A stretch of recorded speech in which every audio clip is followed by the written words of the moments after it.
नाज़रीन किराम, अभी अभी मैंने YouTube पर अक्ल के दीवालियापन का एक अजीब व गरीब मंजर देखा है। एक शख्स लफ्ज़ नमाज को कह रहा है कि ये नमह अजा से बना है। नमह अजा, अजा माने बकरी और नमह का मतलब होता है इबादत। यानी मुसलमान दर हकीकत अल्लाह की इबादत नहीं, अजा यानी बकरी की इबादत करते हैं।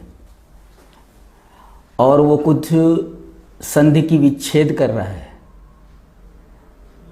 अजीब व गरीब शख्स है भाई, इसको मालूम नहीं कि संधि क्या होती है, विच्छेद क्या होता है, इसको कोई इल्म नहीं है।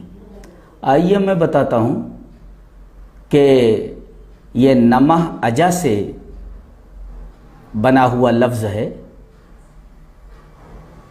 हकीकत ये है कि नम, नू, न और म दम मिलकर न म और आखिर में इसके विसर्ग लगा दिया गया। ये विसर्ग आधा हा की आवाज़ देता है, तो गोया हो गया नमः, ऐसा हो गया। अब ये जो विसर्ग है इसका कायदा ये है कि विसर्जनी यस्सह खरी, अगर खर परे हो तो विसर्ग का सा हो जाता है। मिसाल देता हूँ, जैसे आप माहेश्वर सूत्र पढ़ेंगे तो ऐ उड़ री लिरिक ए ओम ऐ औच हयवरट लन इयमंगड़नम झभई घड़दश जब गडदश खप छटत चटतौ कपय शससर हल। अब आप देखेंगे कि खर में ख फ छ ट त, अब त है त। अब अगर विसर्ग के बाद ये ता आ जाता है मसलन, तो ये विसर्ग जो है ये जो सा से बदल गया है, अब चूंकि आधा हा की आवाज देता है लिहाजा आधा सा हो जाएगा। जैसे नमस्ते असल में तो नमहते, तो ता ये खर में आता है लिहाजा नमस्ते हो गया।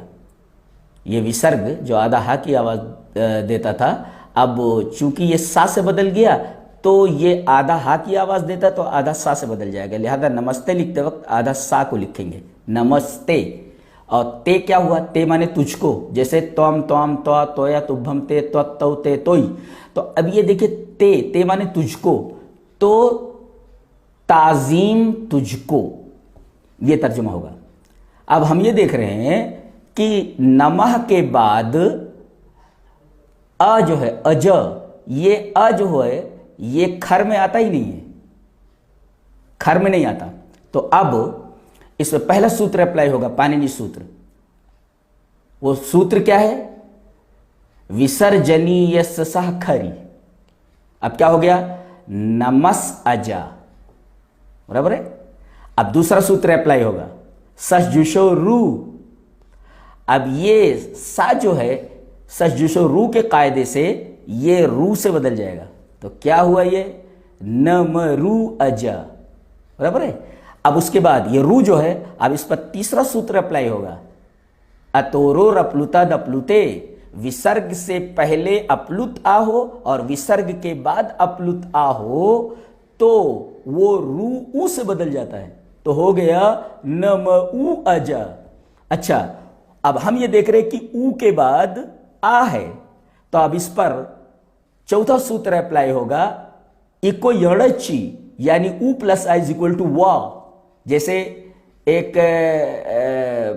गीता के श्लोक में है कि मया ततमिदं सर्वं जगदव्यक्त मूर्तिना मत्स्थानि सर्वभूतानि न चाहम तेषवस्थितः। अब आप देख रहे हैं असल में तेषु है, वो तेषु, तो आखिर में ऊ है, छोटा ऊ। जैसे सह तौते तम तौतान तेन ताभ्याम तय तस्मै ताभ्याम तय तस्मात् ताभ्याम तय तस् तय तेषाम तस्मिन् तय तेषु। तो तेषु उनमें, और उसके बाद अवस्थित, तो ऊ के बाद आ है, तो ऊ प्लस अ इज इक्वल टू वा, ये इको यणची, ये जो सूत्र है चौथा सूत्र, ये अप्लाई होने के बाद ये आ जो है ये वा से बदल गया, उ प्लस आ इज इक्वल टू वा। तो अब नमः के बाद अगर आ है, वो कह रहा है कि नमः अजा है, तो अब इसको नमाज नहीं होना चाहिए, नम वजा ऐसा होना चाहिए, नम वजा होना चाहिए, वाह होना चाहिए। जबकि उर्दू में अलिफ आता है, आ आया आ, और हिंदी में भी आ ही आएगा ना कि वाह। जबकि कायदा यह है कि उ प्लस आ इज इक्वल टू वाह, इसमें इको यणची, ये चौथा कायदा। तो पहला कायदा क्या हुआ, पाणिनि सूत्र पहला विसर्जनीय साखरी, और दूसरा शशुषो रू, और तीसरा कायदा अतोरो रपलुता दपलुते, फिर आखिरी कायदा इको यणची। कम से कम डॉक्टर धरानंद शास्त्री की ग्रामर की किताब लघु सिद्धांत कौमुदी पढ़ ले, तुझे कुछ आता जाता नहीं है। वो संधि की विच्छेद और विच्छेद की संधि, ये सब किसको सुना रहे हो तुम हैं? और तुम्हें मैं पूरी लघु सिद्धांत कौमुदी पढ़ा सकता हूं।